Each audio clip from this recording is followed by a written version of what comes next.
The Atheist Debates Patreon project presents, Is God Perfect? I'll apologize in advance for any errors because I'm not perfect, and I don't know anybody who is. Perfect being complete, without error or deficiency. And I'm not convinced that even any of the various God concepts apply when we're considering the possibility of perfection. But we'll get to that. If you heard that God is perfect and just kind of went with it, you're not alone. This is the way religions spread their information, is to kind of short circuit your cognitive ability to question and doubt. And so if they just define God as perfect, well, they're done. Nothing left to do. Congratulations, we're all set up here.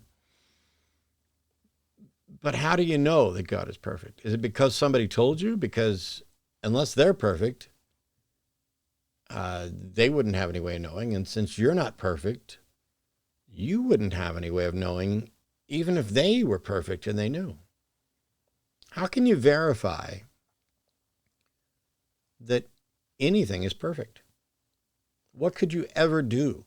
What test could you run? What comparison could you make to confirm that something is perfect? Generally, we compare a representation with an ideal to determine how potentially close to perfection it might be. But we cannot have a confidence level that exceeds that which can be produced by the most reliable methods.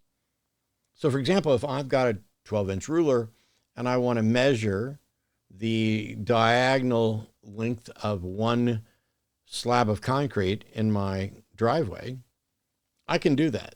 I can painstakingly move that ruler along and mark stuff and just add it all up.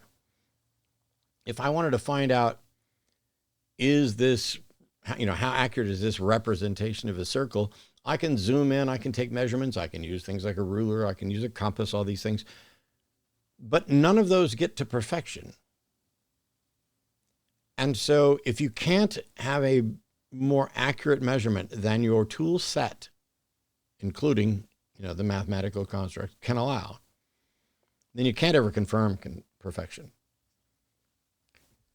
If you already recognize that your tool set's incomplete, that your tool set is not perfect, that you are a flawed thinker, prone to mistakes, as are every other human that's ever lived, then there's no testing that could take place. There's nothing that a fallible mind could do to prove that something is infallible.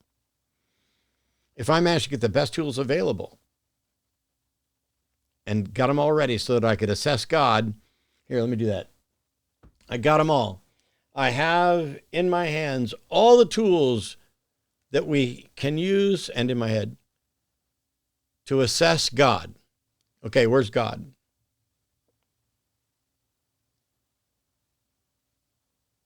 Can't assess something that I don't have access to. So maybe when they say perfection, maybe they're just speaking kind of philosophically. There's a temptation to argue that God is necessarily perfect. But that doesn't seem sound when perfect circles are impossible. There is no perfect representation of a perfect circle. The perfect circle itself is just an abstract ideal. Every representation is broken, no matter how fine of a line you put on it, because circles don't have a line. Any thickness that you could see and identify is already flawed. Just because there's an abstract ideal that you can say, yes, and in an ideal sense, this is perfect, doesn't mean that there's a concrete example that could ever be perfect. It may be that perfection is only a function of the abstract. How do you know your calculator is giving you the correct answers unless you check the calculations some other way? How do you know that they're not going to start giving you bad answers at some point, that there's some imperfection in there that you are unaware of? Matt, nobody ever said that the calculator was perfect. That's ridiculous. We know that calculators aren't perfect. We know there's errors in all of this. Yes, I know. I know, that's the point. They're wonderful. I'm sitting in front of the computer right now. I have a smartphone. There's calculators all around me, and they can give me calculations, and I can have an incredibly high confidence that they're going to be accurate, but they're not perfect, and they don't need to be. Yes, but that's the point. God needs to be. Why? Well, that's just how we've defined it. God is perfect. There's better, and then best. And God is that thing that is best. Cool. How do you know that God's not? How would you be able to tell that God's not perfect? Can't be. It's just by definition. Okay. Well, all right, Mr. Smarty Pants, how do you tell that God's not perfect? I don't know anything at all about an actual God. But even the proposed gods, the God concepts, appear to have flaws that render them imperfect. And I can tell that something isn't perfect if its definition is in conflict with what we would consider perfect. Something isn't a perfect circle if it has a 90-degree angle. Done. Yeah, you can do that with math. Yes, I know you can do it with math. But the thing is, something is either a circle or it's not. The concept of a perfect circle is silly. What's an imperfect circle? Are they representations of an imperfect circle? Believers would say that just because God is perfect, any perceived imperfection is our issue. God is perfect, and you, Matt, are the flawed being that cannot identify that. And I would say, okay, even if God was perfect and I'm a flawed being that can't identify that, how did you identify it? Aren't you also a flawed being? God revealed himself to me. How do you know that?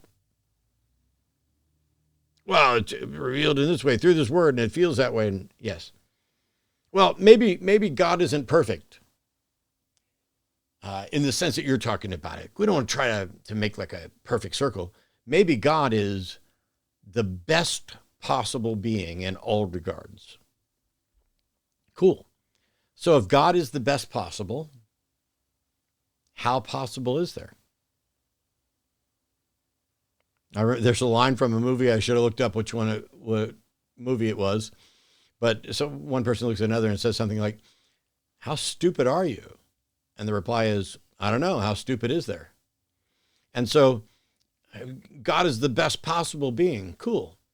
How best is there? And how did you determine that? I have no idea how anything perfect could exist.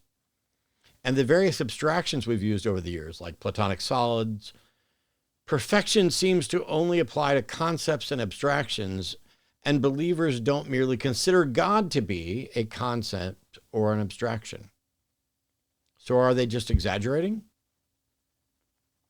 Well, if they are, what use is that? I mean, if you're just going to exaggerate on behalf of your God, great. What it means is you're not being accurate. You're not being honest. And if they're not engaged in some hyperbole, what's the justification for saying that God is perfect? Now, I have yet to be presented with any God concept that points to what people actually believe and could also be considered perfect. The gods of the various scriptures and holy books that we read about seem to have imperfections that reflect the psyche of the individuals who are writing their stories. And if we can't even properly conceptualize a perfect being, it seems like we are a long way from demonstrating that one is real. It'd be a lot better if instead of having believers say that God has every perfection, really? God has every perfection? What a strange way to phrase it. Not God is perfect, but God possesses every perfection. Well, so do I. if there are no perfections to possess? If God has every commemorative Matt Dillahunty signed dollar bill, and there are none, then God and I have the exact same. We possess the same number of those Matt Dillahunty autographed signed dollar bills. Oh, no, that's not what it means. God has every perfection means God is as good as he can be. There's nothing that could be improved on or better. Okay, cool. How do you know that? And how do you tell? It just has to be that way. God couldn't be not perfect. God couldn't be anything other than the best, which makes the entire thing a just so claim. And just so we're clear, until God shows up, demonstrates this, and makes any of the rest of us capable of confirming that he's the best, you might as well be saying he's the worst. I don't know how to tell the difference. See you next time. Bye-bye.